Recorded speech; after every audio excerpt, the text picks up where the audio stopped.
En mi cumpleaños número 64, me quedé paralizada mientras el vino corría por mi vestido de $3,000.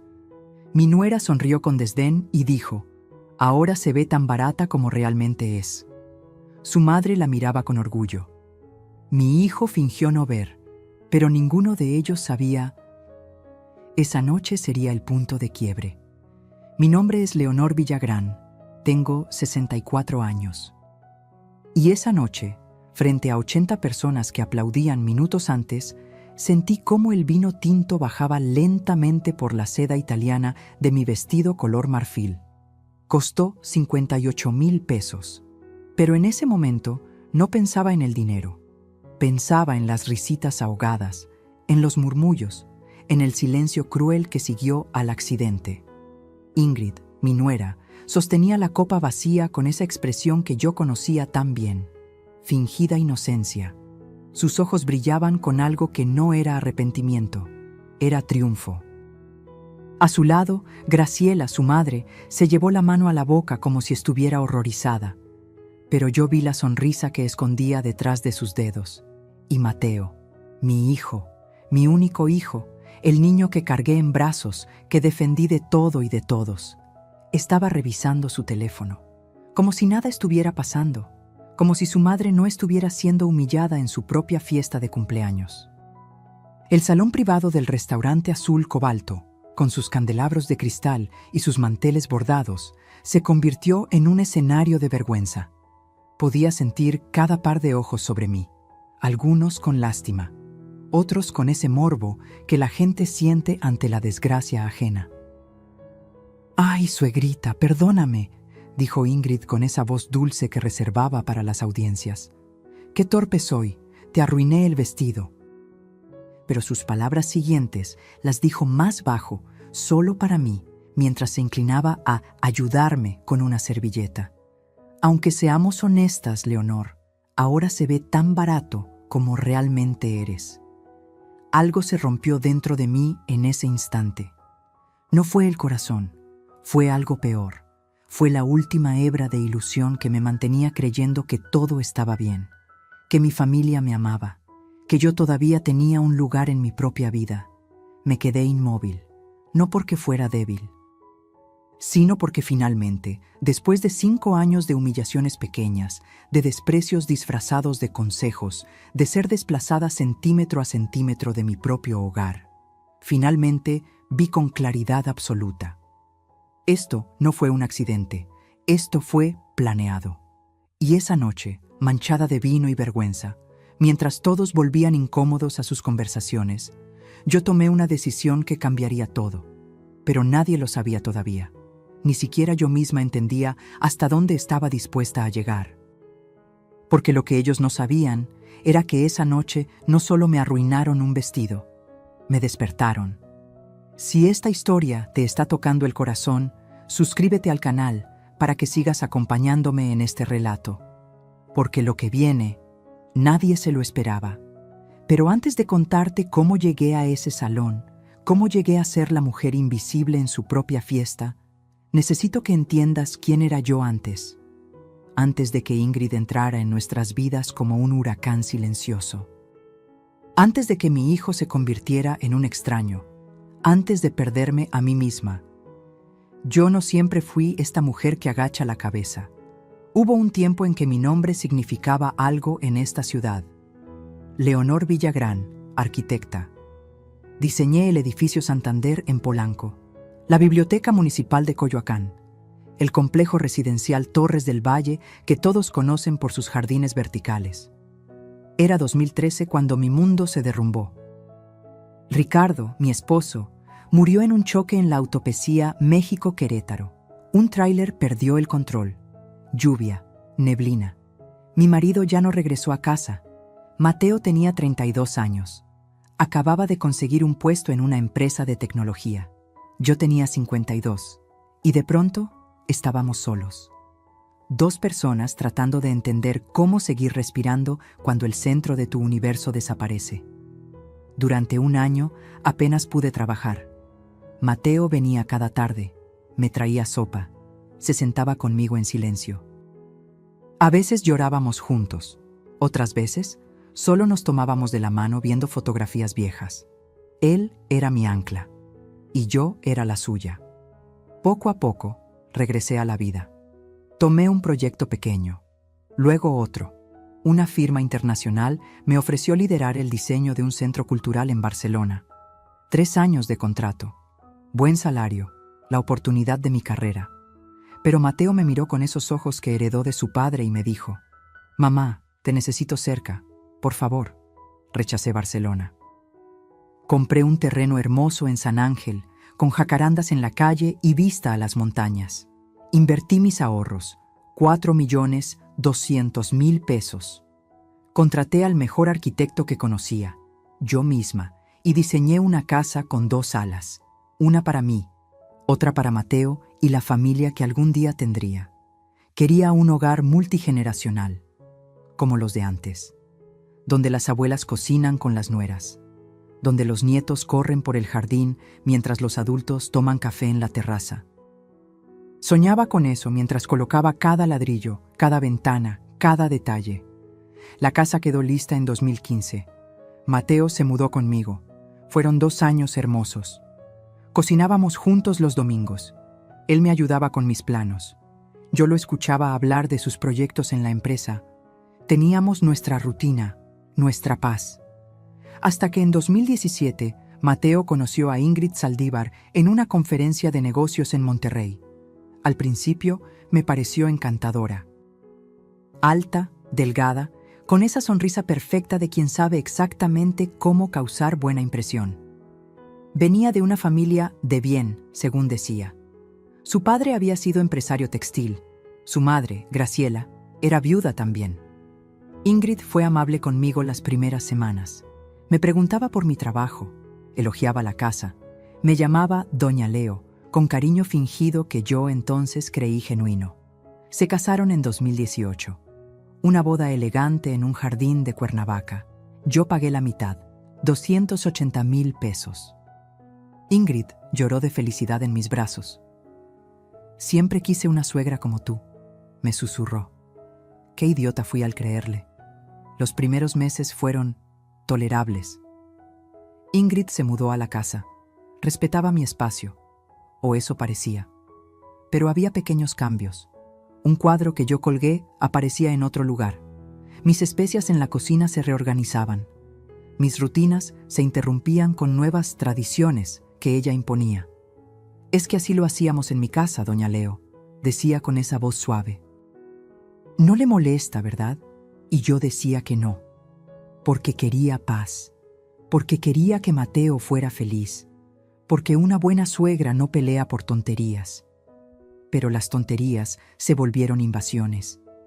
Ingrid convenció a Mateo de que yo necesitaba ayuda, que a mi edad mantener una casa tan grande era demasiado. Despidió a Eufemia, mi empleada de 20 años, sin consultarme. Trajo a una chica nueva que solo respondía órdenes de Ingrid. Luego llegó Graciela. «Solo unos días, mamá», me dijo Mateo. «Su departamento se está remodelando». Eso fue hace 3 años. Graciela nunca se fue. Entre las dos redecoraron mi sala, cambiaron cortinas, movieron muebles, instalaron cámaras de seguridad que curiosamente solo vigilaban mis espacios, mi estudio, mi habitación, el jardín donde yo solía tomar café. Y Mateo, mi hijo, se convirtió en un fantasma. Salía temprano, regresaba tarde. Cuando yo intentaba hablar con él, siempre tenía prisa, siempre tenía una reunión, siempre después. «Mamá, no empieces», me decía cuando yo mencionaba algo.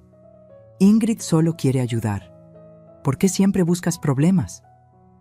Así fue como me volví invisible, no de golpe, sino poquito a poquito, como esas fotos viejas que se desvanecen con el sol, hasta que un día te miras al espejo y ya no reconoces a la mujer que te devuelve la mirada. Pero aquella noche del vino derramado, algo cambió, porque cuando tocas fondo, solo quedan 2 opciones: quedarte ahí o empezar a cavar tu salida. Y yo ya había decidido cuál elegiría. Déjenme contarles cómo perdí mi propia casa sin darme cuenta. porque eso es lo más peligroso de la manipulación. No llega gritando, llega con sonrisas, con consejos, con preocupación fingida que te desarma. 3 meses después de la boda, Ingrid sugirió cambiar los muebles de la sala. «Es que se ven tan viejitos, doña Leo. Usted merece algo más moderno». Mateo estuvo de acuerdo. Yo cedí. Después de todo, eran detalles sin importancia. O eso pensaba.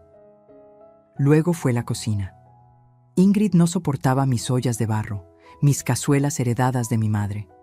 Ocupan mucho espacio y son tan antiguas. Las reemplazó con acero inoxidable, frío, sin historia, sin alma. Cada cambio venía envuelto en lógica razonable, cada invasión disfrazada de mejora. Pero el verdadero golpe llegó cuando despidió a Eufemia. Eufemia había trabajado conmigo desde que Mateo era adolescente. Conocía mis rutinas, sabía que me gustaba el café cargado a las 7, que los viernes horneaba pan dulce. Era más que empleada, era confidente, amiga. Una tarde llegué del trabajo y Eufemia ya no estaba. Ingrid me esperaba en la cocina con una sonrisa. Le di su liquidación, suegrita. Era mucho trabajo para una señora de su edad. Contraté a Yolanda. Es más joven, más eficiente. ¿Sin consultarme? Apenas podía procesar lo que escuchaba. Es que usted siempre está tan ocupada. No quería molestarla con estas cosas domésticas. Mateo estuvo de acuerdo. Ahí estaba otra vez. Mateo estuvo de acuerdo, como si esa frase fuera un escudo que justificaba cualquier cosa. Llamé a Eufemia esa noche. Lloró al teléfono. Me dijo que Ingrid le había dado apenas lo mínimo de ley, que le prohibió despedirse de mí. Quise arreglarlo, pagarle más, traerla de vuelta. Pero Eufemia ya había aceptado otro trabajo. El daño estaba hecho. Yolanda, la nueva empleada, no me miraba a los ojos. Solo seguía instrucciones de Ingrid. Si yo pedía algo, primero consultaba con la señora Ingrid, como si yo fuera una invitada en mi propia casa. Entonces llegó Graciela. La madre de Ingrid apareció con 3 maletas. «Solo mientras remodelan mi departamento», dijeron. Eso fue en octubre de 2020. Estamos en 2023 y sigue aquí. Graciela se instaló en la habitación de invitados que yo diseñé para cuando vinieran amigos. La decoró a su gusto. Puso sus santos, sus veladoras, su olor a perfume barato que impregnaba todo el pasillo. Entre las dos, madre e hija, establecieron nuevas reglas. Ya no podía usar la sala después de las 9 de la noche porque Graciela veía sus telenovelas. Mi música les parecía demasiado ruidosa. Mis amigas ya no eran bienvenidas porque alteraban la paz del hogar. Un día regresé de una reunión con un cliente y encontré mi estudio reorganizado. Mis planos, mis bocetos de 30 años de carrera, estaban en cajas. Ingrid había convertido la mitad del espacio en un cuarto de yoga. «Es que casi nunca lo usas», suegrita, «y yo necesito un lugar para meditar». Sentí que me arrancaban un pedazo de alma. Ese estudio era mi refugio, el lugar donde Ricardo y yo pasábamos noches diseñando juntos, donde cada pared guardaba recuerdos.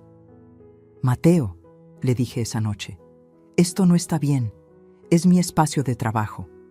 Él ni siquiera levantó la vista de su laptop. «Mamá, tienes toda la casa. ¿No puedes compartir un cuarto?» Ingrid solo busca estar saludable.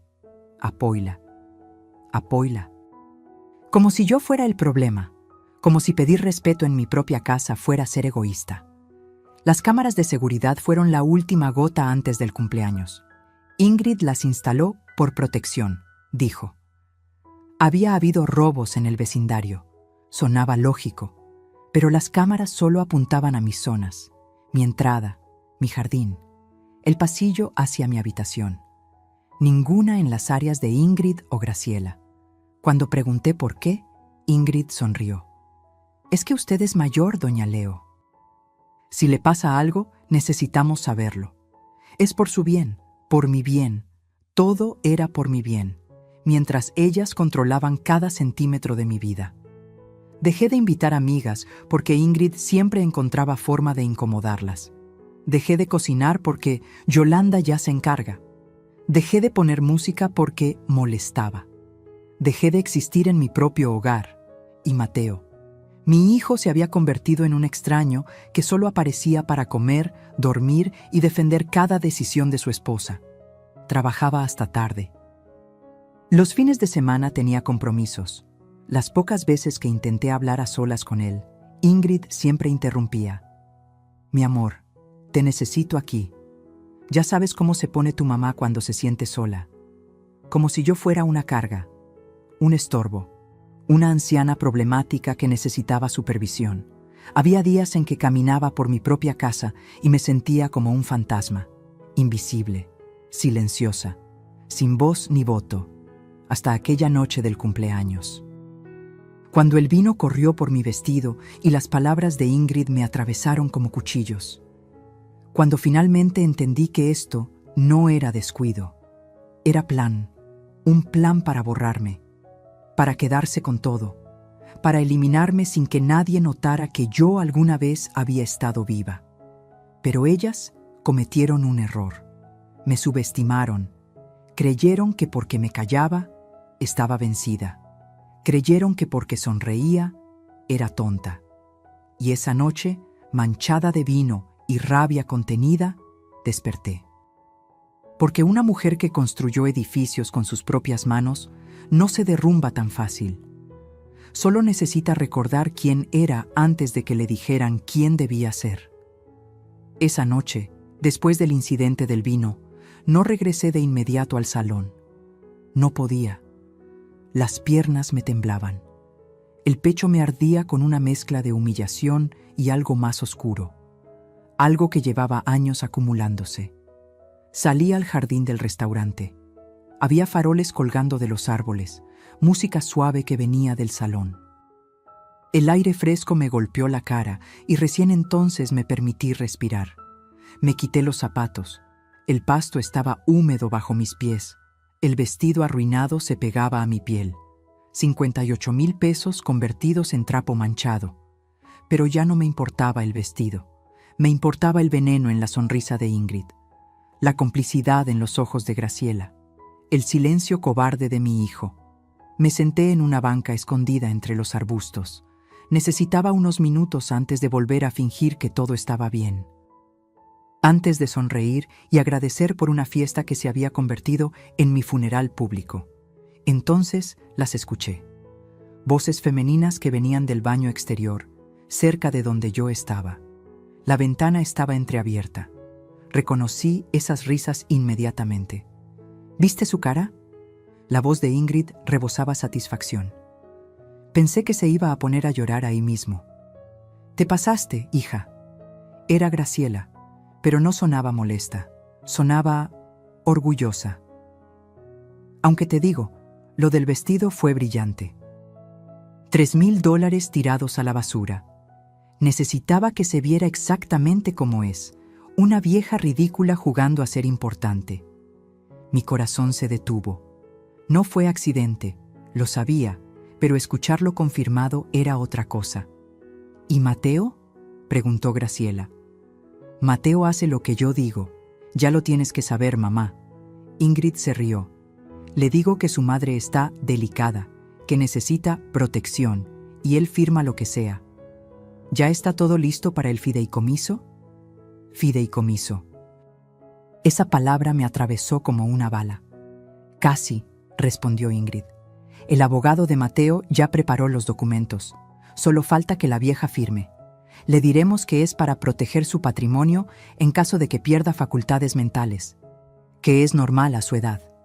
¿Y va a firmar? Claro que va a firmar. Después de esta noche, después de ver que ya nadie la respeta, va a estar tan destruida que firmará cualquier cosa con tal de recuperar un poco de cariño de su hijo. El aire se me atoró en la garganta. ¿Y después?, insistió Graciela. Después, mamá, esa casa vale más de 4 millones de pesos. Una vez que esté en fideicomiso y nosotros tengamos el control como administradores, podemos vender nuestra parte. Mateo heredará la otra mitad cuando ella muera, pero para entonces ya estaremos instaladas en Mérida.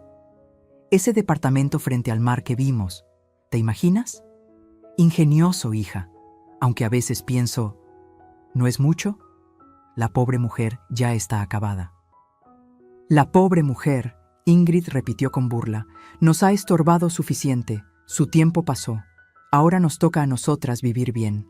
Se rieron, las dos, como si acabaran de contar un chiste, como si yo fuera un obstáculo menor en su camino hacia una vida cómoda. Yo seguía paralizada en esa banca, el vestido húmedo, los pies descalzos en el pasto, pero algo dentro de mí se encendió. No era dolor, era claridad absoluta. Todo cobró sentido, las cámaras que vigilaban mis movimientos, la prisa de Ingrid por aislarme de mis amigas, las constantes insinuaciones sobre mi edad, mi memoria, mis olvidos. Estaban construyendo un caso, preparando el terreno para declararme incapaz. El fideicomiso era la trampa final, y yo había estado a punto de caer. Escuché cómo se arreglaban frente al espejo, riéndose aún. Luego sus pasos alejándose de regreso al salón. Me quedé ahí. No sé cuánto tiempo. 5 minutos, tal vez 20, viendo las luces del restaurante, escuchando la música, sintiendo cómo algo antiguo despertaba en mi pecho. Rabia.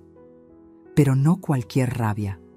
Era la rabia fría de una mujer que ha sido arquitecta, que ha levantado estructuras desde cero, que sabe planear, que entiende que antes de construir hay que tener buenos cimientos.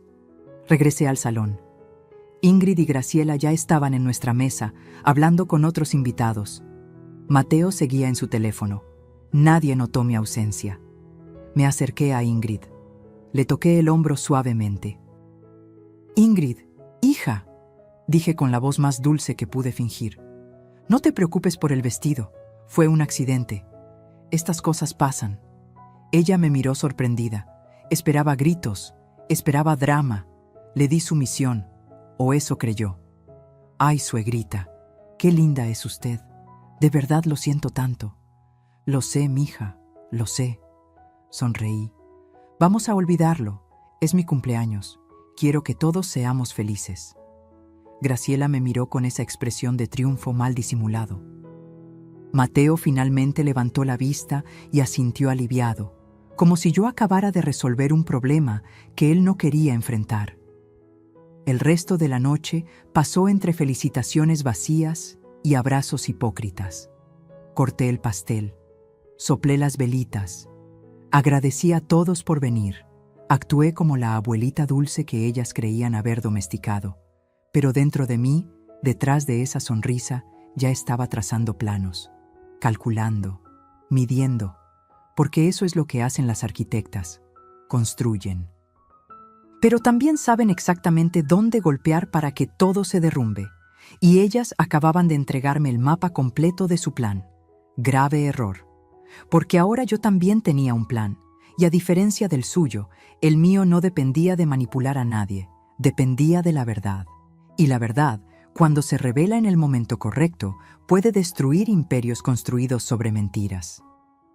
Esa noche, manejando de regreso a casa en silencio, mientras Mateo, Ingrid y Graciela reían en el asiento trasero, tomé una decisión. No iba a firmar ningún papel, no iba a seguir siendo invisible, iba a pelear, pero no como ellas esperaban, no con gritos ni escenas. Iba a pelear como una mujer inteligente que sabe que la mejor venganza no es el ruido. Es el silencio calculado antes del golpe final. Los siguientes 3 días fueron los más difíciles de mi vida, porque tuve que fingir. Tuve que sonreír. Tuve que actuar como si no supiera nada mientras mi mundo se desmoronaba por dentro. Cada vez que veía a Ingrid, escuchaba su voz en ese baño. Una vieja ridícula jugando a ser importante. Cada vez que Graciela me ofrecía café, recordaba, la pobre mujer ya está acabada. Y Mateo, Dios mío, Mateo. Cada vez que lo miraba, me preguntaba en qué momento perdí a mi hijo, en qué momento su amor se convirtió en indiferencia disfrazada de ocupación. El 4.º día no aguanté más. Necesitaba hablar con alguien que me conociera de verdad, alguien que recordara a la Leonor de antes. Llamé a Fermín Ochoa. Don Fermín había sido mi socio en 3 proyectos grandes durante los años 90. Era arquitecto también, especializado en restauración de edificios históricos. Teníamos 71 años ahora, viudo desde hace 5. Nos habíamos distanciado un poco después de que Ricardo murió, no por pleitos, sino porque la vida simplemente nos llevó por caminos distintos. Pero sabía que podía confiar en él. Quedamos de vernos en el Café Tacuba, ese lugar antiguo del centro histórico donde los meseros usan chaleco y los azulejos cuentan historias de 100 años. Llegué temprano. Pedí un café de olla. Mis manos temblaban alrededor de la taza. Fermín llegó con su bastón de madera labrada y esa sonrisa cálida que siempre tuvo. Leonor, me abrazó fuerte. ¿Cuánto tiempo? Te veo cansada. Estoy destruida, Fermín. Y ahí, en ese café lleno de turistas y oficinistas, le conté todo. El vino derramado, la conversación que escuché, el fideicomiso, la invasión de mi casa, cómo había perdido todo sin darme cuenta. Fermín me escuchó en silencio, no me interrumpió, no me juzgó. Cuando terminé, se quedó mirando su taza largo rato. Leonor, lo que te voy a decir no te va a gustar. Mi estómago se contrajo. Pero necesitas saberlo. Respiró hondo. Investigué un poco a tu nuera cuando me contaste hace años que Mateo se iba a casar. Tenía una corazonada. Debí decirte entonces, pero no quise meterme en tu vida familiar. ¿Qué descubriste?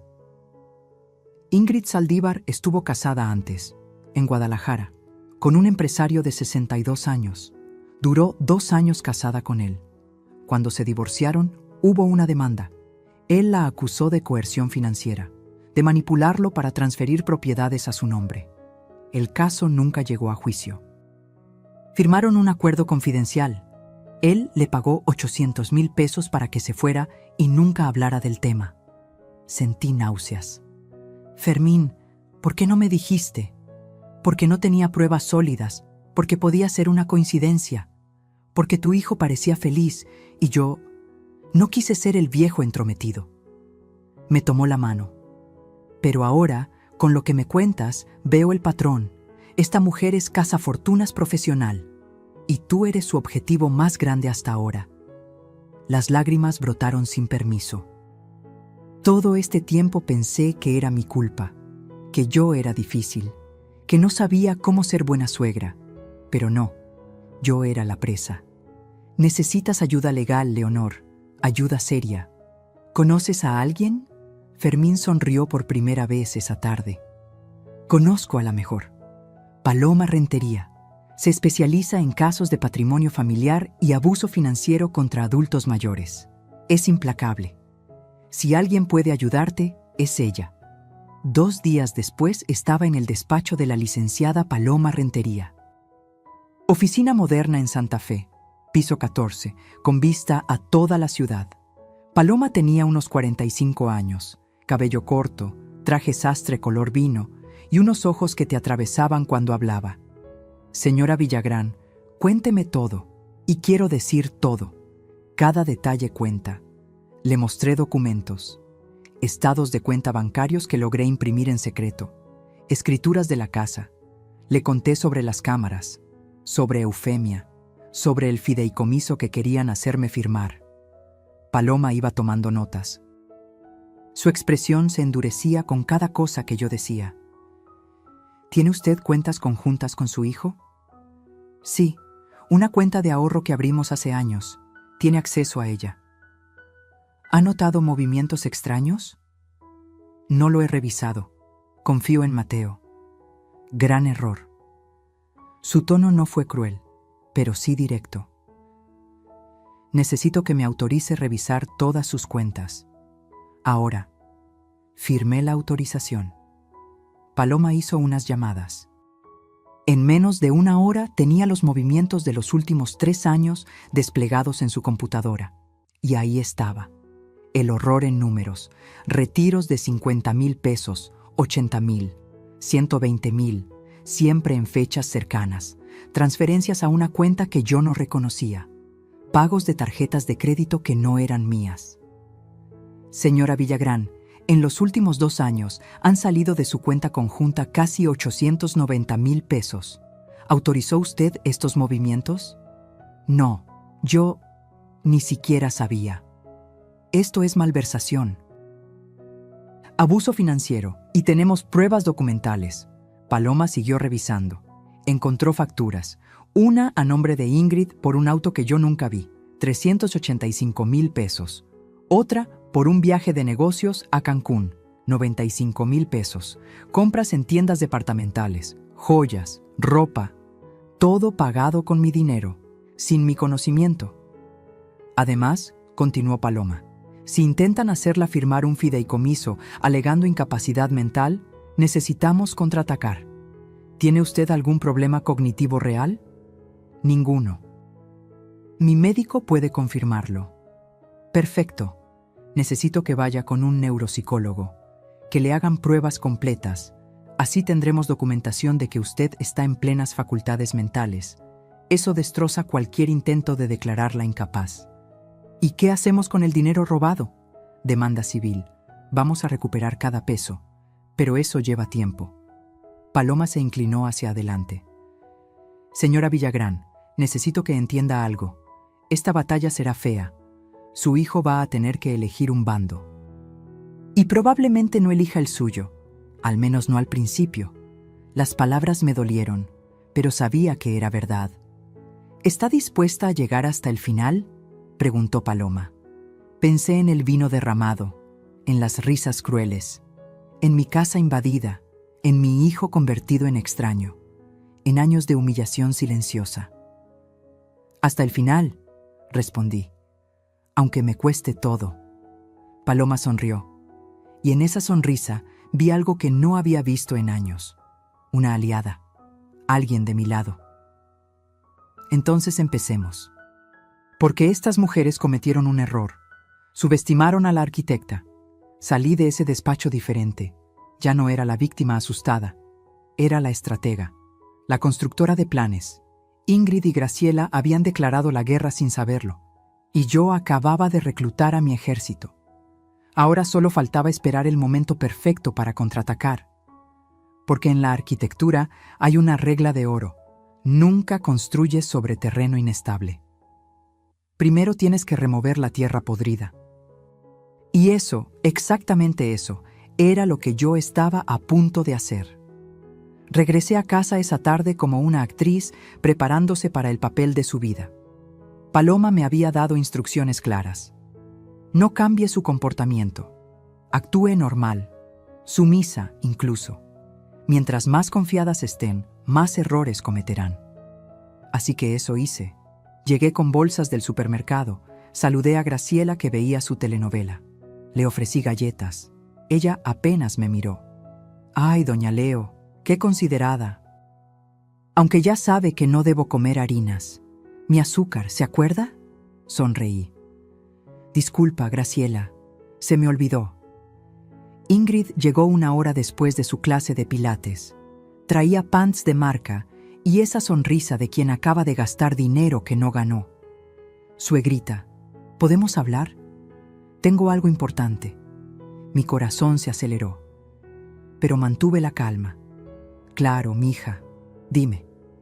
Nos sentamos en la sala, mi sala, que ahora tenía muebles que yo no elegí y cojines que yo no compré. Es sobre su futuro, doña Leo. Mateo y yo hemos estado pensando. Hizo una pausa dramática. A su edad, manejar finanzas puede ser estresante.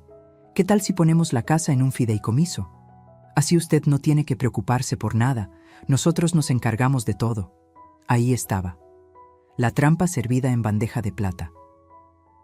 ¿Un fideicomiso? Fingí confusión. No entiendo muy bien esas cosas legales. Exacto, por eso es perfecto. Ingrid se inclinó, tomando mi mano con esa falsedad que ya conocía tan bien. Es para protegerla. Imagínese que alguien intenta estafarla. O que usted, sin querer, firma algo que no debe.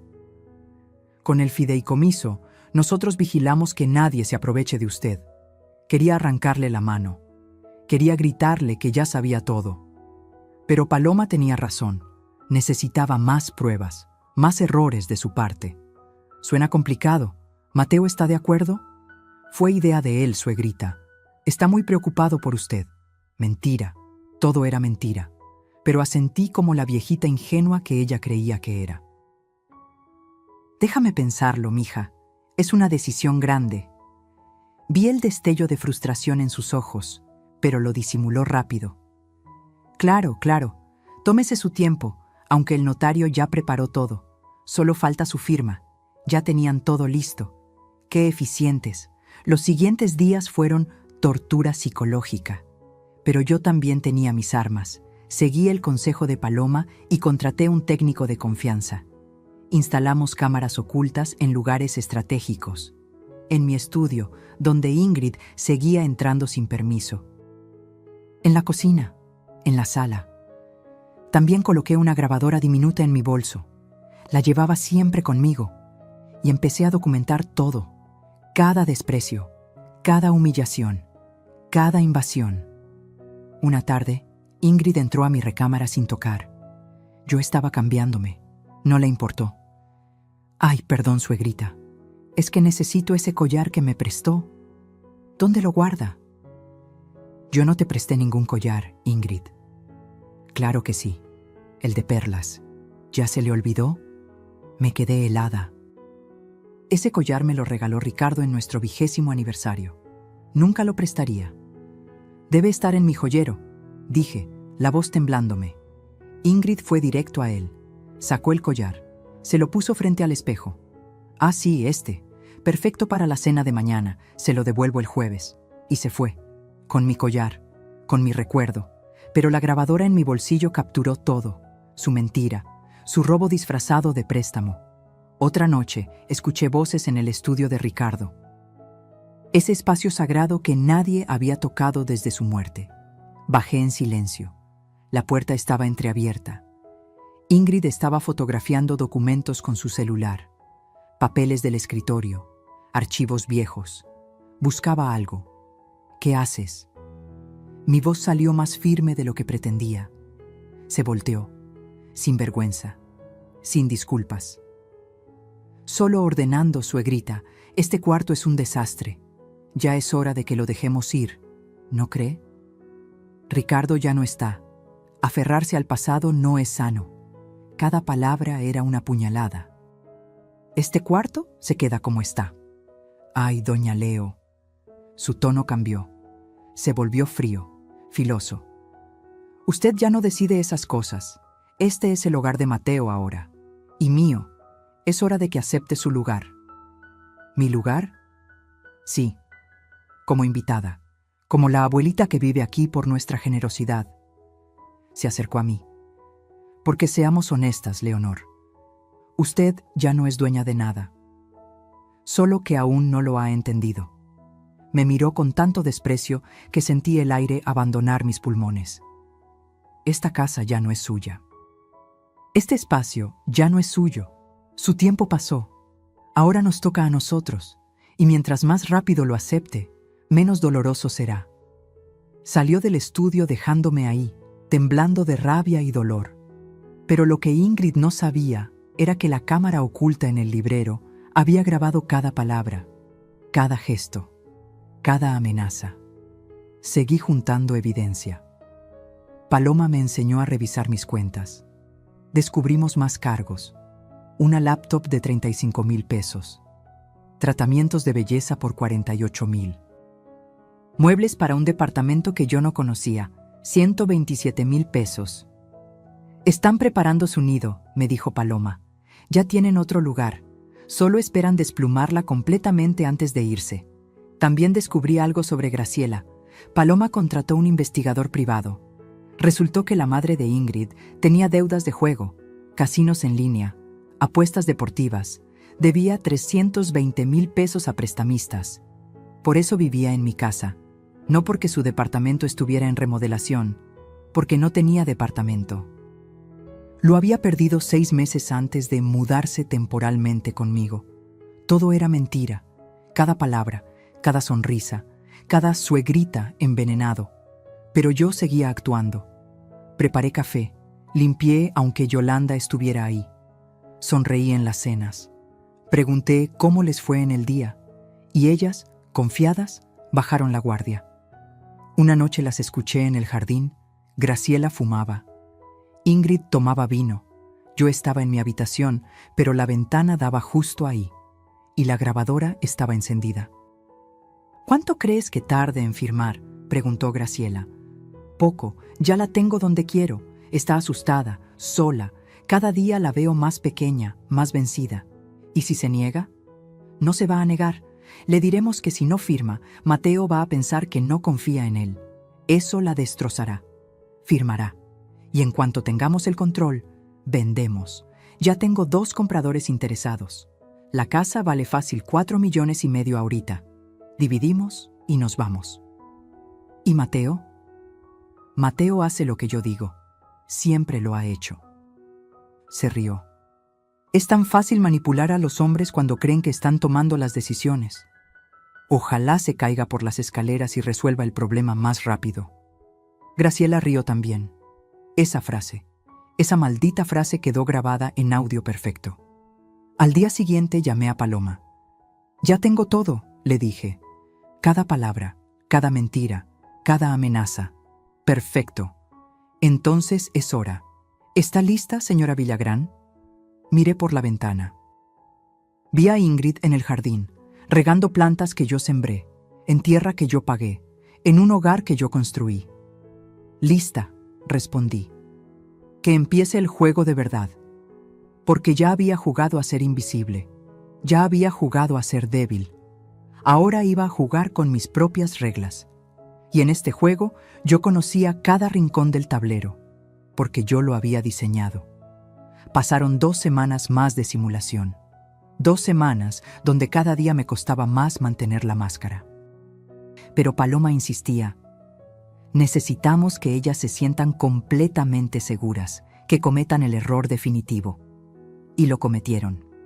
Fue un martes por la noche. Mateo llegó temprano del trabajo, cosa rara.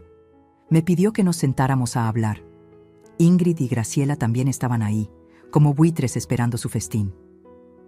Mamá, necesitamos hablar sobre tu futuro. Mi hijo ni siquiera me miraba a los ojos. Tenía papeles en las manos, documentos legales. ¿Mi futuro? Mantuve el tono suave, inocente. Ingrid y yo hemos notado cosas preocupantes. Hizo una pausa. Olvidas conversaciones, repites preguntas. El otro día dejaste la estufa prendida. Mentira, nunca dejé la estufa prendida, pero no dije nada. Mamá, no es tu culpa, es la edad, le pasa a todos, pero tenemos que protegerte, proteger tu patrimonio. Ingrid se acercó, puso los papeles sobre la mesa. Es el fideicomiso del que hablamos, suegrita. Ya está todo listo, solo necesitamos su firma. Es por su bien. Para que nadie se aproveche de usted. La ironía me quemaba la garganta. Pero yo me siento bien, no he olvidado nada. Mamá, así empieza. Mateo finalmente me miró. Mira, yo me encargo de todo. Tú solo vive tranquila, sin preocupaciones. ¿No es eso lo que quieres? Lo que yo quería era recuperar a mi hijo. Pero ese hombre sentado frente a mí era un extraño. Necesito tiempo para pensarlo. Ya tuviste tiempo. La voz de Ingrid cambió, se endureció. Llevamos semanas hablando de esto. ¿Por qué te resistes tanto? ¿No confías en tu propio hijo? Ahí estaba, la manipulación directa. Claro que confío en Mateo. Entonces, firma. Déjame revisar los documentos con calma. Mañana les doy respuesta. Vi la furia destellar en los ojos de Ingrid, pero se contuvo. Como quiera, doña Leo, pero esto no puede esperar más. Esa noche no dormí. Sabía que el momento se acercaba, que ya no podía seguir posponiendo. Al día siguiente, Mateo salió temprano. Ingrid y Graciela fueron al spa. Yo aproveché para llamar a Paloma. Ya me presionaron para firmar. No puedo seguir evitándolo. Perfecto. Es hora de actuar. ¿Puede estar en mi oficina mañana a las 4 de la tarde? ¿Para qué? Para la reunión definitiva. Invite a Mateo, Ingrid y Graciela. Dígales que va a firmar, que quiere hacerlo con un notario presente para que todo sea legal. Yo me encargo del resto. ¿Está segura? Señora Villagrán, usted contrató a la mejor. Confíe en mí. Al llegar a casa, les di la noticia. Ingrid casi brinca de felicidad. ¡Ay, suegrita! Sabía que iba a entender. Mañana a las 4 entonces. En el despacho de la licenciada que maneja estos temas. Sí, quiero que Mateo esté ahí. Y ustedes también. Es importante para mí que mi familia esté presente. Por supuesto. Somos una familia, ¿no? Ingrid me abrazó. Olía a perfume caro, comprado con mi dinero. Esa noche me senté sola en el estudio de Ricardo. Toqué sus libros, sus planos viejos. Las fotografías de nosotros jóvenes, soñando edificios. Perdóname, amor, susurré. Perdóname por dejar que esto llegara tan lejos, por ser tan ciega. Pero mañana voy a pelear. Por nosotros, por lo que construimos. La mañana del miércoles fue eterna. Ingrid y Graciela estaban eufóricas, hablaban de viajes, de planes, de la casa en Mérida que ya casi podían tocar. Mateo llegó a las 3. Tenía ojeras, se veía cansado. Parte de mí todavía quería salvarlo. Pero sabía que eso solo dependía de él. Llegamos al despacho de Paloma a las 4 en punto. Oficina moderna, vista panorámica, ambiente formal. Paloma nos recibió con profesionalismo frío. Buenas tardes. Soy la licenciada Paloma Rentería. Señora Villagrán, familia, pasen por favor. Nos sentamos en la sala de juntas. Había otra persona ahí, un hombre mayor con portafolio. Él es el licenciado Hernández, notario público. Está aquí para dar fe de lo que se firme hoy. Ingrid sonrió. Graciela también. Mateo solo asentía, ansioso por terminar con esto. Paloma puso un folder sobre la mesa. Antes de proceder con cualquier firma, necesito aclarar algunos puntos legales. Señora Villagrán, ¿usted solicitó la creación de este fideicomiso? No, me lo propusieron. ¿Se siente usted con facultades mentales completas?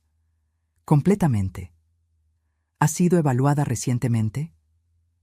Saqué de mi bolsa los documentos que el neuropsicólogo me entregó 3 días antes. Evaluación completa. Resultado: facultades cognitivas perfectas para mi edad. Paloma los revisó. Se los pasó al notario. Perfecto. Entonces, señora Villagrán, está en plena capacidad de tomar sus propias decisiones. Miró a Mateo. Lo cual hace que ciertos movimientos financieros realizados sin su autorización sean problemáticos. ¿De qué habla? Mateo frunció el ceño. Paloma abrió el folder. Sacó estados de cuenta, facturas, documentos bancarios. Hablo de 890,000 pesos retirados de la cuenta conjunta que comparte con su madre, sin su autorización. Hablo de compras realizadas con tarjetas suplementarias que ella nunca aprobó. Hablo de transferencias a cuentas de terceros. Ingrid palideció. Graciela se puso rígida. Eso fue para gastos de la casa, tartamudeó Ingrid. ¿Un auto de 385,000 pesos es gasto de casa? ¿Un viaje a Cancún de 95,000 pesos? ¿Tratamientos de belleza por 48,000? Paloma puso las facturas sobre la mesa, una por una. Todo documentado, todo rastreable.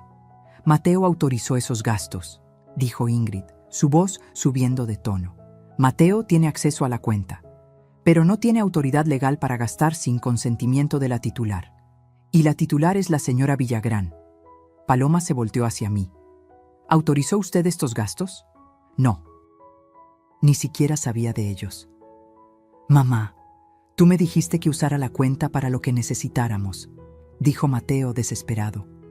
Para emergencias, hijo, para la casa, no para autos lujosos y viajes, no para robar. No estoy robando. Paloma levantó la mano. Hay más. Miró a Ingrid.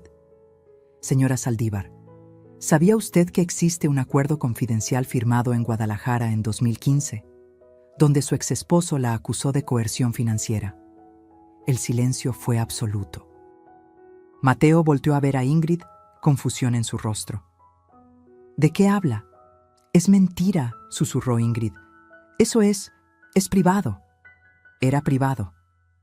Paloma sacó más documentos, hasta que empezó un patrón idéntico aquí: aislar a la víctima, controlar finanzas, preparar documentos de transferencia de propiedad, inventar incapacidad mental. Esto es ridículo. Ingrid se levantó. Siéntese. La voz de Paloma era acero. Porque aún no terminó. Sacó su laptop, la giró hacia nosotros, le dio play a un video. Era la grabación de la cámara oculta. Ingrid en el estudio de Ricardo. Sus palabras exactas: este es el hogar de Mateo ahora, y mío.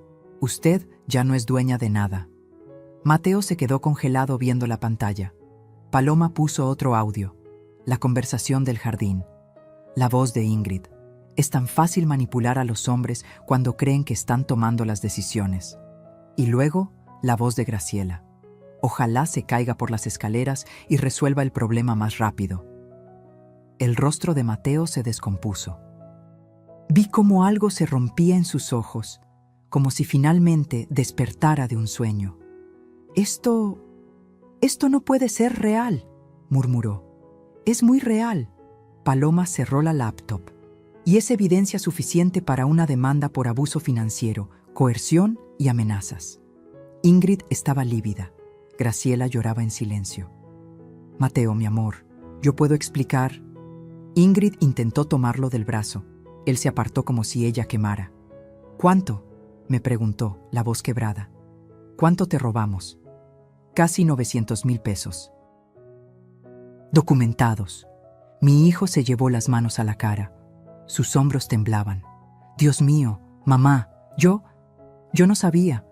Pensé que estabas mal, que necesitabas ayuda. Eso era lo que ella quería que pensaras, hijo. Paloma continuó, implacable. Señora Villagrán, ¿desea proceder con la demanda? Miré a Ingrid. Ya no tenía esa sonrisa. Ya no tenía ese poder. Era solo una mujer asustada, atrapada en sus propias mentiras. Miré a Graciela, llorando, sabiendo que sus deudas ahora serían públicas. Y miré a Mateo, mi hijo, mi único hijo, destruido. Sí, procedo con la demanda, pero no contra mi hijo, contra ella, señalé a Ingrid, y quiero cada peso devuelto. Paloma asintió. Y hay algo más. Me miró. ¿Qué desea hacer con la casa? Respiré hondo.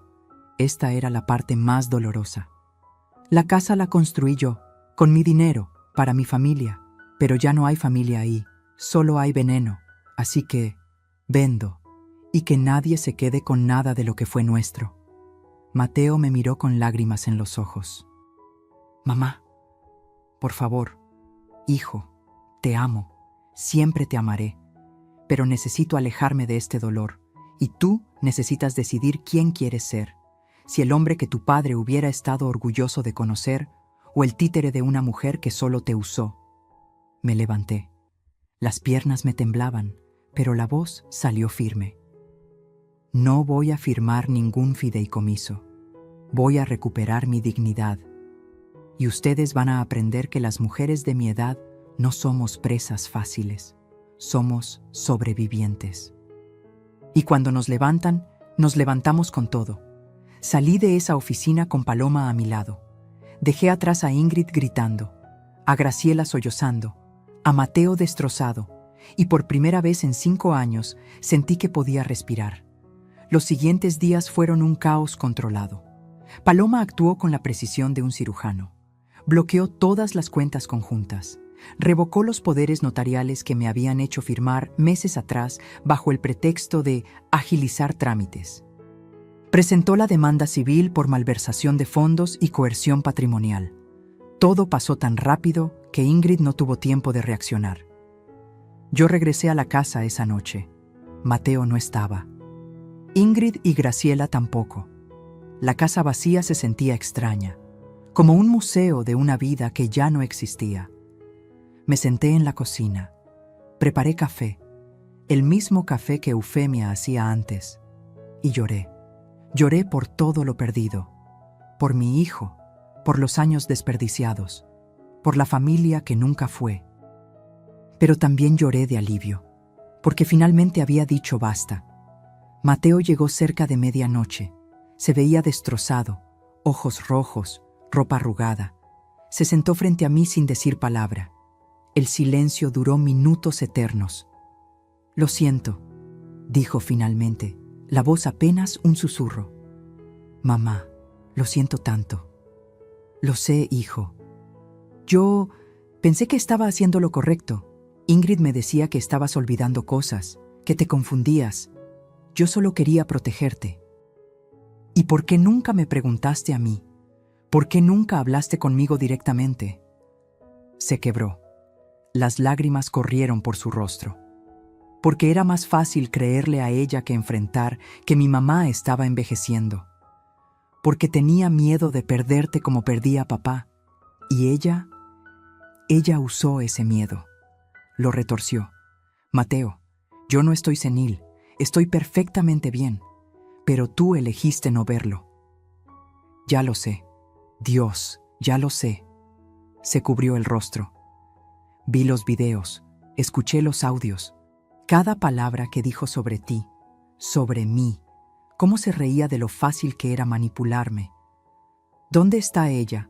Se fue, ella y Graciela. Empacaron y se largaron. Antes de irse me dijo, su voz se quebró otra vez. Me dijo que era un mediocre, que tú tenías razón sobre mí, que era un idiota útil. Me dolió verlo así, pero también sabía que ese dolor era necesario. Era el precio de despertar. «¿Y ahora qué vas a hacer?» «No lo sé». Me miró. «¿Me perdonarás algún día?» La pregunta pesaba toneladas. «Mateo, te amo, eres mi hijo y siempre lo serás. Pero perdonar no significa olvidar, y definitivamente no significa que las cosas vuelvan a ser como antes. Lo entiendo. Necesito espacio, necesito sanar, y tú necesitas trabajar en ti mismo, en entender cómo llegaste hasta aquí. ¿Por qué dejaste que esto pasara?» «Voy a empezar terapia. Ya hice la cita». Asentí. Era un comienzo. «La casa se vende, Mateo. Esa decisión no cambia». «Lo sé. Y está bien. Tiene razón. Este lugar ya no es un hogar. Es un campo de batalla». Pasamos el resto de la noche en silencio. A veces llorando, a veces simplemente sentados, uno frente al otro, procesando los escombros de lo que alguna vez fuimos. 3 semanas después, Paloma me llamó a su oficina. «Tengo noticias. Ingrid intentó falsificar su firma en documentos de venta de la propiedad. El notario que contrató se dio cuenta y lo reportó. Ahora enfrenta cargos por intento de fraude». «¿Cargos penales?» «Sí, y la demanda civil avanza. Hemos logrado rastrear exactamente a dónde fue cada peso. Tenemos un caso sólido. Van a tener que devolver todo». «¿Y Graciela?» «Sus deudas salieron a la luz. Los prestamistas ya la están persiguiendo. Perdió su círculo social completo. Nadie quiere saber de ella. Era justicia, pero se sentía vacía. Porque la justicia no devuelve el tiempo perdido. No borra las heridas. ¿Y qué pasa conmigo ahora?» Paloma sonrió. «Ahora, señora Villagrán, usted reconstruye, en sus propios términos». La casa se vendió 2 meses después en 4.380.000 pesos. Buen precio. Familia joven con niños. Me dio algo de paz saber que ese espacio volvería a tener risas genuinas. De ese dinero, Mateo no pidió nada. Firmó la renuncia a cualquier reclamación. «Es tuyo, mamá. Siempre lo fue». Recuperamos 890.000 pesos de lo robado. Ingrid tuvo que vender el auto, devolver joyas, liquidar deudas para pagar. No fue a la cárcel, pero el proceso penal quedó en su historial. Su reputación destruida. Mateo se mudó a un departamento pequeño. Empezó terapia 2 veces por semana. Me llamaba cada domingo. Conversaciones cortas, incómodas al principio, pero honestas. Y yo hice algo que nunca imaginé. Compré un loft en el centro histórico, Colonia Roma Norte, edificio de los años 40 restaurado, techos altos, ventanales enormes, luz natural todo el día. Me costó 1.850.000 pesos, perfecto para una mujer sola que necesitaba empezar de nuevo. Lo primero que hice fue instalar mi estudio de arquitectura. Mesones grandes, computadoras nuevas, biblioteca con todos mis libros, mis planos viejos en las paredes. Luego llamé a 3 jóvenes arquitectos recién egresados. Les ofrecí mentoría, espacio de trabajo, proyectos reales. ¿Por qué nosotros?, me preguntó una de ellas, Daniela, 26 años, ojos brillantes de ambición. Porque yo sé lo que es sentir que tu voz no importa. Y quiero asegurarme de que ustedes nunca se sientan así.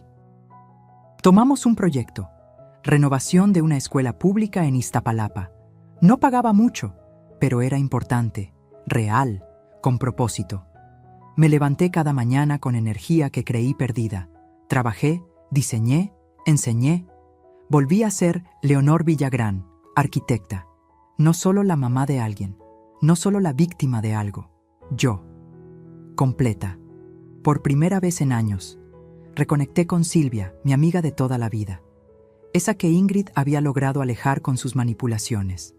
Nos vimos en un café. Lloramos. Reímos. Contamos historias. Te extrañé tanto, me dijo, pero sabía que tenías que encontrar tu camino sola. Pues ya lo encontré, y tiene vista al ángel de la independencia. Fermín también se volvió parte de mi nueva rutina.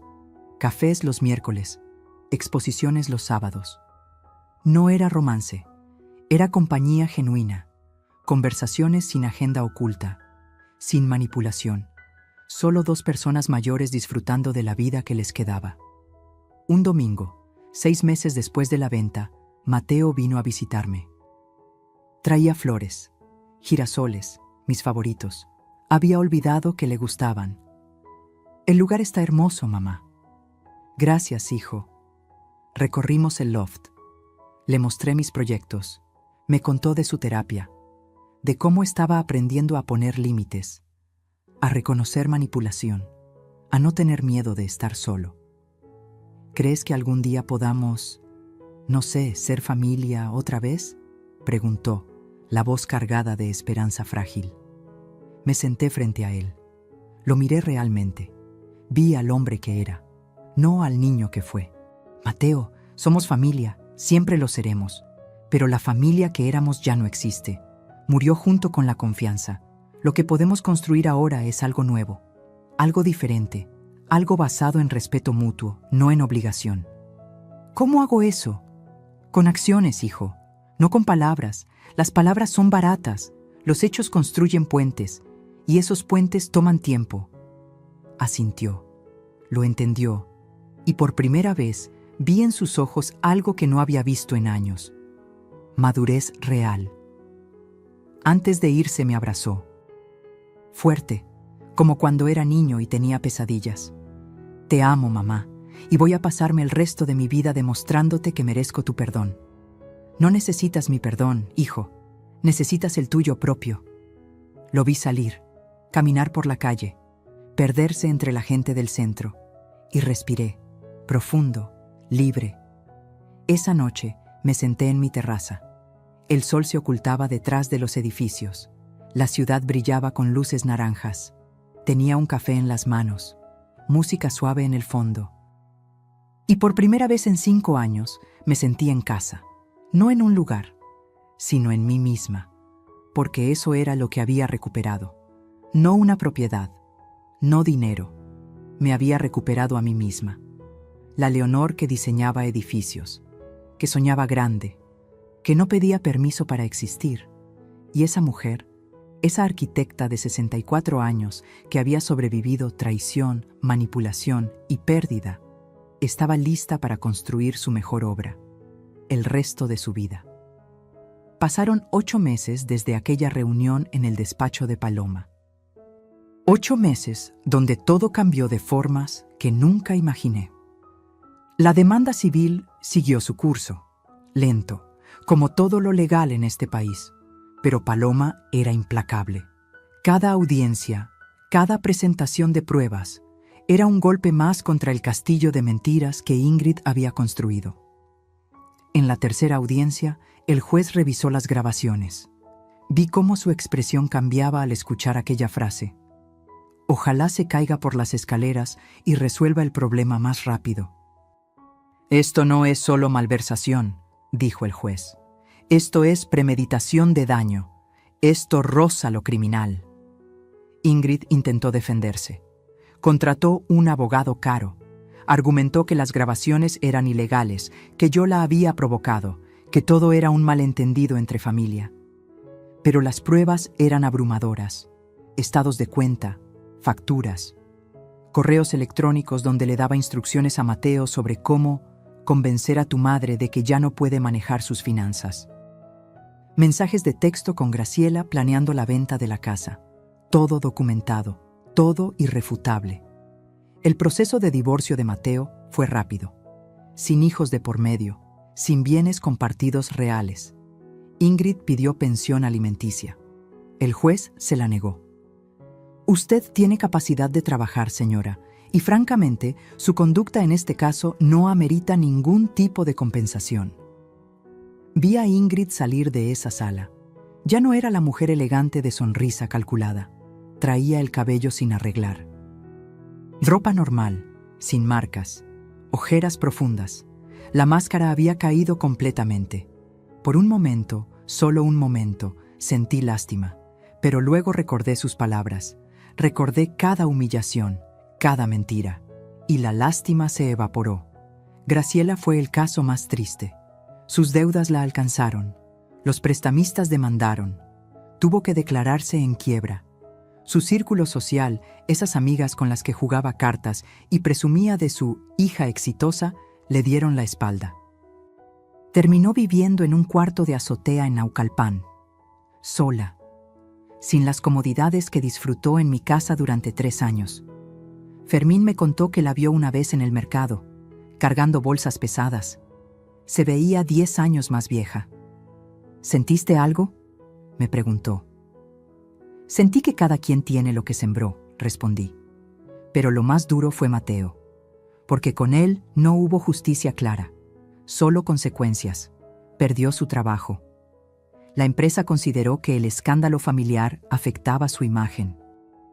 Conflicto de interés, le dijeron.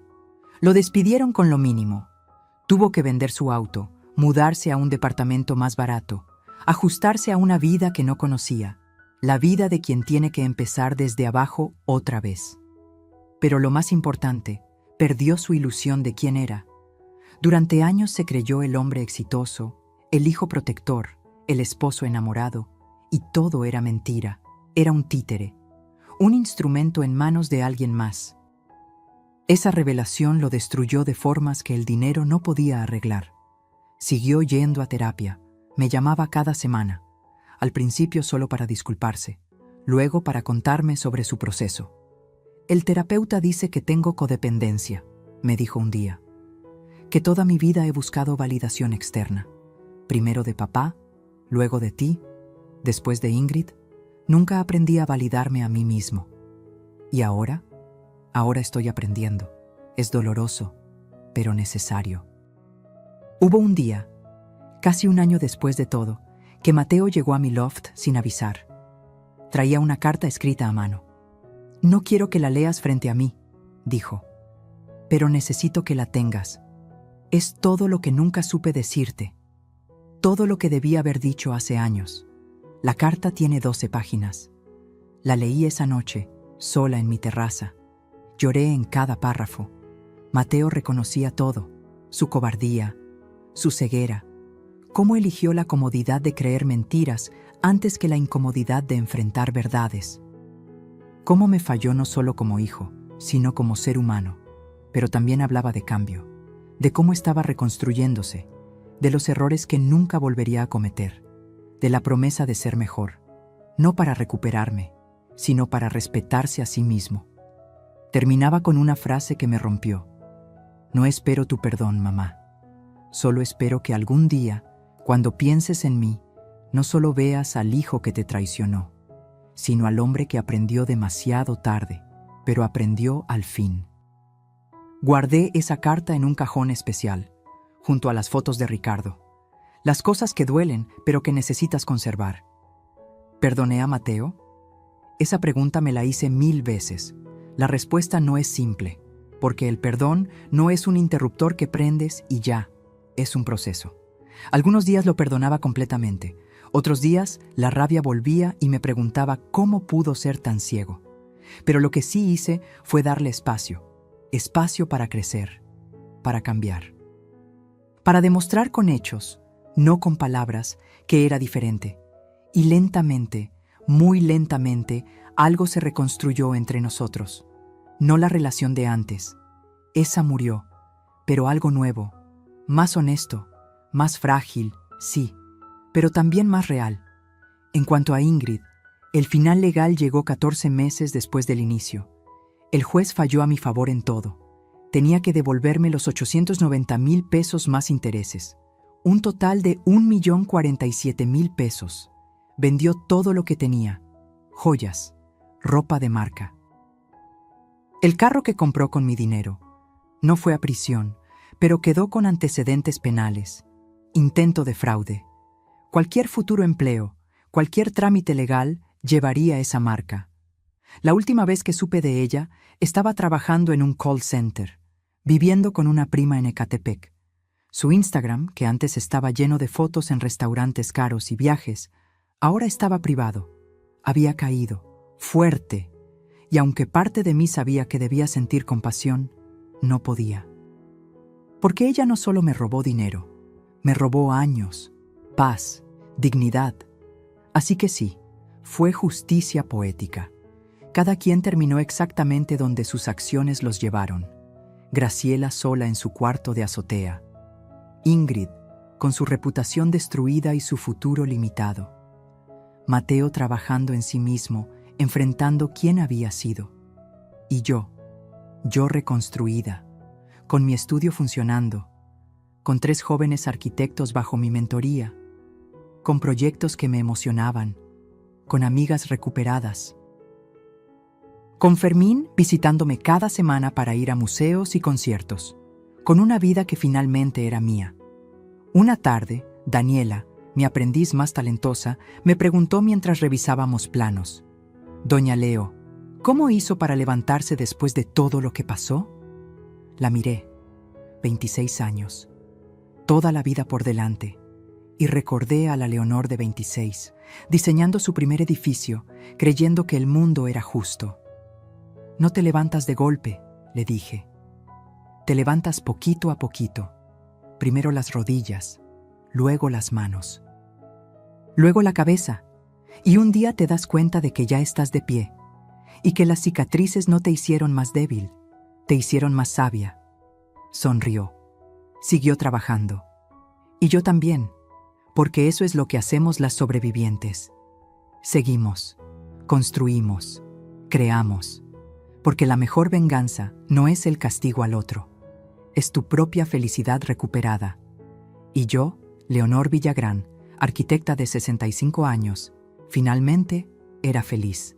No a pesar de lo que viví, sino por haberlo sobrevivido, por haber elegido pelear, por haber recordado quién era antes de que me dijeran quién debía ser. Esa noche, el vino derramado en mi vestido marcó un final, pero también un comienzo. El comienzo de una mujer que recuperó su voz, su espacio, su vida. Y eso no tiene precio. Han pasado 2 años desde aquella noche del cumpleaños. 2 años que se sienten como otra vida completa. Estoy sentada en la terraza de mi loft. Son las 7 de la mañana. El sol apenas asoma entre los edificios del centro. Tengo mi café cargado, el mismo que me gusta desde siempre. Música suave de fondo. Y frente a mí, planos de nuestro nuevo proyecto. Una biblioteca comunitaria en Iztacalco. No paga mucho, pero va a cambiar la vida de cientos de niños, y eso vale más que cualquier edificio corporativo. Daniela, Roberto y Carmen, mis 3 arquitectos jóvenes, llegan a las 9. Trabajamos hasta las 3. Luego yo me tomo las tardes libres, para vivir, para caminar, para recordarme que la vida no es solo trabajo. Los miércoles veo a Fermín. Ayer fuimos al Museo Soumaya, vimos la exposición de Rodin, discutimos sobre proporciones y belleza. Luego comimos en un restaurante pequeño de la Roma. Él pagó, yo pagué el postre, sin deberle nada a nadie, sin pedir permiso. Los viernes tengo cena con Silvia y otras 3 amigas del colegio, mujeres de mi edad que también han vivido, que también han sobrevivido divorcios, traiciones, pérdidas. Nos reímos, tomamos vino, contamos historias sin filtro, y los domingos. Los domingos son para Mateo. Al principio eran llamadas breves, incómodas, llenas de silencios pesados, pero poco a poco algo creció. No amor ciego de madre, sino respeto mutuo, honestidad cruda. Hace 3 semanas, Mateo consiguió trabajo nuevo, en una empresa más pequeña, sin el prestigio de antes, pero con valores reales. Me llamó emocionado. Mamá, ¿puedo pasar a contarte? Vino esa tarde. Traía pan dulce de la panadería que nos gustaba. Nos sentamos en la terraza. Me contó sobre el puesto. Sobre su jefe, que valora el trabajo honesto.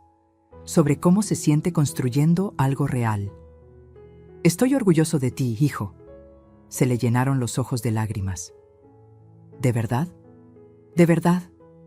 No por el trabajo, sino por el hombre en que te estás convirtiendo. No es perfecto. Todavía hay días donde veo sombras del hijo que me falló. Pero también veo luz, esfuerzo genuino, cambio real. ¿Hemos sanado completamente? No. Y tal vez nunca lo hagamos del todo. Porque hay heridas que dejan cicatrices permanentes, pero hemos aprendido a convivir con esas cicatrices, a respetarlas, a no pretender que no existen. El mes pasado, Mateo me preguntó si podía llevarme a cenar, a un restaurante elegante. Quiero celebrar tu cumpleaños como debió ser hace 2 años, dijo. Acepté, pero puse condiciones. Nada ostentoso, nada que pretenda borrar el pasado, solo una cena, tú y yo, honestos. Fuimos a un lugar pequeño en Coyoacán, comida tradicional, mole, arroz. Tortillas hechas a mano. ¿Eres feliz, mamá?, me preguntó a media cena. La pregunta me tomó por sorpresa, no porque no supiera la respuesta, sino porque hacía años nadie me la hacía. Sí, hijo, soy feliz. ¿A pesar de todo? No a pesar de todo, por todo, porque todo lo que viví me trajo hasta aquí, y aquí es un buen lugar. Sonrió, una sonrisa triste pero genuina. Me alegro, te lo mereces. Esa noche, caminando de regreso a casa, pensé en Ricardo, en cómo habría manejado él todo esto. Probablemente habría visto las señales antes, habría protegido a Mateo de Ingrid, pero también pensé que tal vez esto necesitaba pasar, para que yo recordara quién era, para que Mateo aprendiera quién quería ser. Las lecciones más duras son las que más transforman. Mi estudio va bien. Tenemos 3 proyectos activos, pequeños pero significativos. Una casa ecológica en Tepoztlán, la biblioteca comunitaria y la renovación de una vecindad histórica en el centro. Daniela está brillando. Roberto encontró su voz en el diseño sustentable. Carmen descubrió que su pasión es la accesibilidad universal. Los veo crecer y me veo a mí misma hace 40 años. Con esa hambre, esa ilusión, esa certeza de que la arquitectura puede cambiar vidas. Y yo les enseño no solo técnica, les enseño a defender su espacio, a no dejar que nadie les robe su voz, a las mujeres jóvenes especialmente.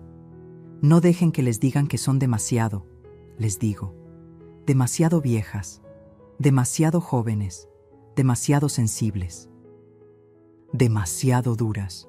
Ustedes son exactamente lo que necesitan ser. Una tarde, después de una junta difícil con un cliente que no quería escuchar ideas de una señora mayor, Daniela me vio defender nuestro diseño con argumentos sólidos hasta que el cliente cedió. ¿Cómo hace eso?, me preguntó después. ¿Cómo no se intimida? Porque ya no tengo nada que probar. Ya no busco aprobación, solo busco hacer buen trabajo. Y cuando sabes tu valor, nadie puede quitártelo. Hace un mes recibí una llamada inesperada. Era el director de la Facultad de Arquitectura de la UNAM. Señora Villagrán, estamos organizando un ciclo de conferencias sobre mujeres arquitectas pioneras. Nos encantaría que participara. Acepté. Di la conferencia hace 2 semanas. Auditorio lleno. Estudiantes jóvenes, ojos brillantes, listos para cambiar el mundo. Les conté mi historia. No solo los edificios que diseñé, también lo que viví. La pérdida, la traición, la reconstrucción. Pensé que a los 64 años mi vida había terminado, les dije. Pero resulta que apenas estaba comenzando la parte más interesante. Al final, una chica de unos 20 años se me acercó. Tenía lágrimas en los ojos. Mi abuela está pasando por algo similar. Con su familia. Se siente acabada. ¿Puedo mostrarle esta conferencia? Por favor. Y dile de mi parte que nunca es tarde para recuperarse. Que la edad no define tu valor. Que mientras respires, puedes cambiar tu historia. Esos momentos. Esos son los que me recuerdan por qué valió la pena pelear.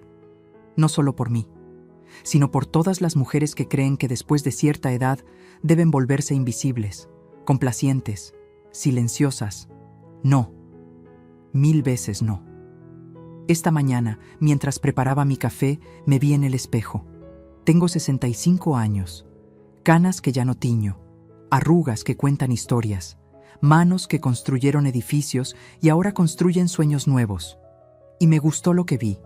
No la Leonor perfecta, no la madre abnegada, no la víctima destruida, sino la Leonor completa, con todas sus facetas, sus cicatrices, sus victorias. La mujer que perdió casi todo y se reconstruyó desde los cimientos. Suena el timbre. Es Fermín. Hoy vamos a ver una exposición de arquitectura japonesa. ¿Lista para la aventura?, pregunta con esa sonrisa cálida. Siempre, respondo. Y es verdad, estoy lista, no solo para hoy, sino para todos los días que vienen. Porque aprendí algo fundamental en estos 2 años. La vida no termina cuando los demás deciden que ya no eres relevante. La vida comienza cuando tú decides que sí lo eres. A los 65 años no terminé mi historia. La reescribí con mi propia letra, con mis propias reglas, con mi propia dignidad. Y esta versión, esta Leonor, renacida de las cenizas de la humillación, es la mejor que he sido. No porque sea perfecta, sino porque es auténticamente mía. Salgo de mi loft. El sol brilla sobre la ciudad. Hay ruido, movimiento, vida. Y yo formo parte de ella, no como espectadora, sino como protagonista. Porque eso es lo que somos las mujeres que sobrevivimos, protagonistas de nuestras propias historias. Y mi historia, lejos de terminar aquella noche del vino derramado, apenas estaba comenzando su capítulo más hermoso. El capítulo donde yo elegí, donde yo construí, donde yo florecí. A los 65 años, sin pedir permiso, sin disculparme por existir, simplemente siendo, completa, libre, viva. Y eso es lo que significa realmente renacer. El timbre de mi loft suena un domingo por la tarde. No espero a nadie. Fermín está de viaje visitando a su hija en Monterrey. Mis amigas confirmaron para el viernes. Los chicos del estudio no trabajan domingos. Abro la puerta y mi corazón se detiene un segundo. Es Mateo. Pero no trae flores ni regalos. Trae algo diferente en las manos. Un sobre manila grueso. Y en su rostro hay una expresión que no le había visto. Determinación mezclada con miedo. Mamá, ¿puedo pasar? Necesito mostrarte algo. Claro, hijo. Se sienta en la sala. No en el sillón donde siempre se sienta, sino en el borde, como quien está a punto de saltar. Pone el sobre en la mesa de centro. He estado trabajando en esto los últimos 6 meses, con mi terapeuta, solo, sin presión de nadie. Abre el sobre, saca papeles, muchos papeles. Esto es un plan de restitución. Su voz tiembla ligeramente. No solo el dinero que ya devolvimos por orden del juez, sino todo. Cada peso que gasté de más, cada decisión que tomé sin consultarte, cada momento en que debí defenderte y no lo hice. Me muestra hojas con números, cálculos detallados, fechas, montos. Son 340,000 pesos adicionales, gastos que yo autoricé, cenas, viajes, cosas que creí normales pero que salían de tu cuenta. Lo voy a pagar todo. Me tomará 3 años con mi salario actual, pero lo voy a hacer. Las lágrimas amenazan con salir, pero las contengo. Mateo, el juez no ordenó eso. Ya cumpliste legalmente. No se trata de lo legal, mamá. Se trata de lo correcto. Me mira directo a los ojos por primera vez en mucho tiempo. Pasé 1 año en terapia aprendiendo la diferencia. Lo legal es lo mínimo. Lo correcto es lo que te deja dormir en paz. Hay algo más en el sobre. Lo saca con manos temblorosas. Y esto es lo más difícil. Es una carta, pero no para mí. Es para el Colegio de Arquitectos de México. Les pedí que te nominaran para el reconocimiento a la trayectoria. Les conté sobre tus edificios, tus proyectos, tu mentoría, todo lo que has hecho que yo nunca supe valorar. Mi garganta se cierra. Hijo, todavía no termino. Saca un cuaderno. Este es mi diario de terapia. Quiero que lo leas. Todo, las partes feas, donde reconozco mi codependencia, mi cobardía, cómo dejé que me manipularan porque era más fácil que pensar por mí mismo. Pone el cuaderno en mis manos. No espero que esto cambie nada entre nosotros. No espero que me perdones más rápido. Solo necesito que sepas que estoy haciendo el trabajo real, no para recuperarte, sino para ser el hombre que papá hubiera querido que fuera. Silencio, largo, pesado, pero no incómodo. ¿Puedo decir algo ahora? Pregunto suavemente. Asiente, los ojos vidriosos. No necesito que me pagues cada peso, Mateo. No necesito gestos grandes. Lo que necesito es exactamente lo que estás haciendo. Honestidad, trabajo personal, cambio real. Pero quiero hacerlo. Necesito hacerlo. Entonces acepto, pero con una condición. ¿Cuál? Que ese dinero, cuando lo juntes, lo uses para terapia, para seguir trabajando en ti, porque esa es la mejor restitución que puedes hacerme. Un hijo sano, un hijo íntegro, se quiebra, completamente. Pone la cabeza en sus manos y llora. No como adulto contenido, sino como niño que finalmente suelta todo. Me acerco. Pongo mi mano en su hombro.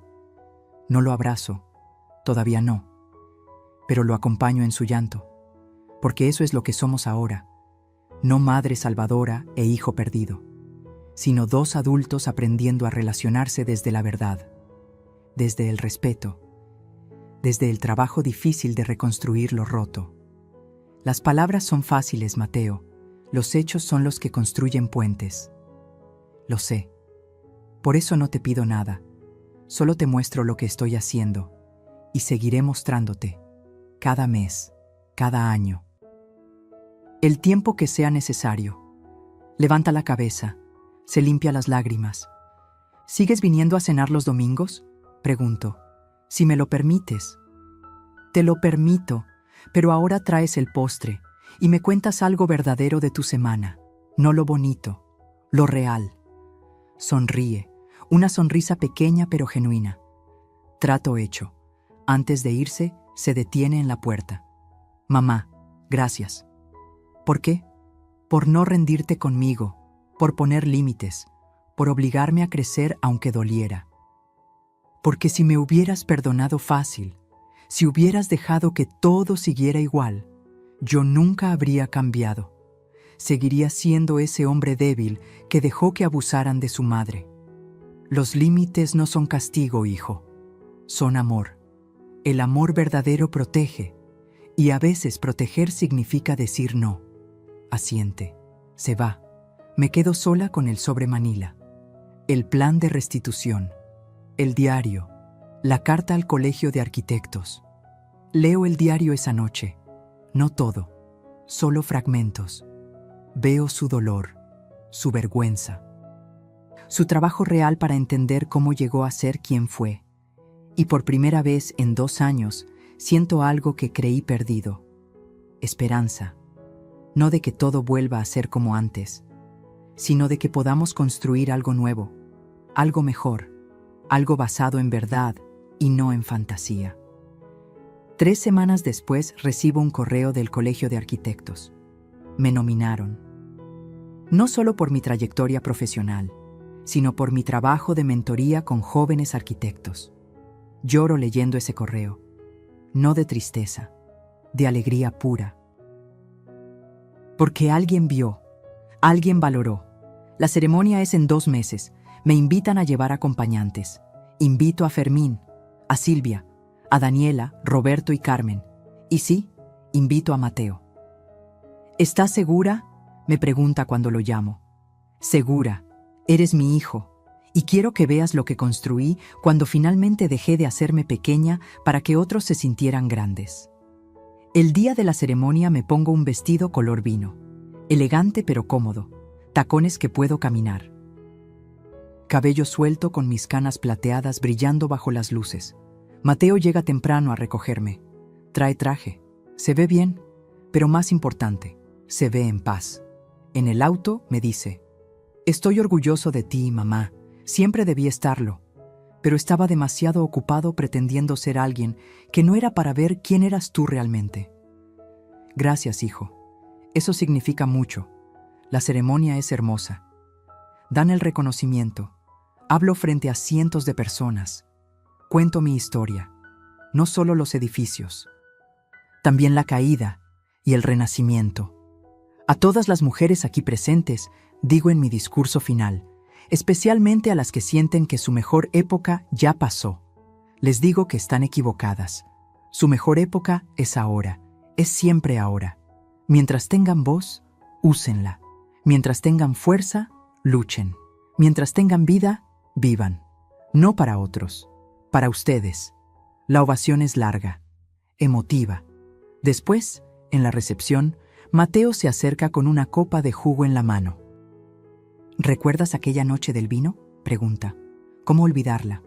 Pensé que ese era tu final, tu momento más bajo, pero resulta que era tu comienzo, tu despertar. A veces los finales son comienzos disfrazados. ¿Crees que algún día podamos...? No termina la pregunta. ¿Ser familia otra vez? Ya somos familia, Mateo. Solo que ahora es una familia real, con límites, con respeto, con verdad. Y eso es mejor que la fantasía que teníamos antes. Sonríe, brindamos, con jugo, no con vino. Porque algunos símbolos necesitan reescribirse. Esa noche regreso a mi loft, cansada pero feliz. Pongo el reconocimiento en el librero, al lado de las fotos de Ricardo, al lado de los planos de mi primer edificio, y miro todo lo que he construido. No solo estructuras de concreto, sino una vida. Mi vida, una vida que casi pierdo, pero que recuperé con uñas y dientes, con llanto y trabajo, con límites y dignidad. Me siento en mi terraza, la ciudad brilla abajo, millones de luces, millones de historias. Y la mía, mi historia, es una de resiliencia, de transformación, de una mujer que se negó a ser invisible.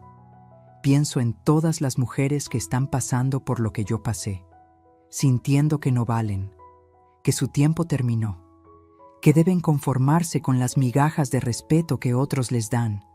Y quiero gritarles: no, ustedes valen, ustedes importan, ustedes merecen dignidad. Y nunca, jamás, es tarde para reclamarla, porque yo lo hice. A los 64 años, cuando el mundo me decía que ya era tarde, yo decidí que apenas estaba empezando. Y tenía razón. La vida no termina cuando los demás deciden que ya no eres útil. La vida comienza cuando tú decides que eres invaluable. Cierro los ojos, respiro hondo, sonrío. Porque la verdadera riqueza no está en lo que posees, está en lo que no permites que te quiten. Y yo recuperé lo más valioso, mi dignidad, mi voz, mi vida, y eso nadie me lo volverá a arrebatar. Si esta historia tocó tu corazón, déjame saber en los comentarios de dónde nos estás viendo. Cuéntame si alguna vez tuviste que poner límites difíciles para recuperar tu paz. Dale like si crees que la dignidad no tiene edad y suscríbete para seguir acompañándome en más historias de vida como esta. Porque todas las historias que compartimos aquí tienen algo en común. Nos recuerdan que mientras respiremos, podemos reescribir nuestro final. Fin.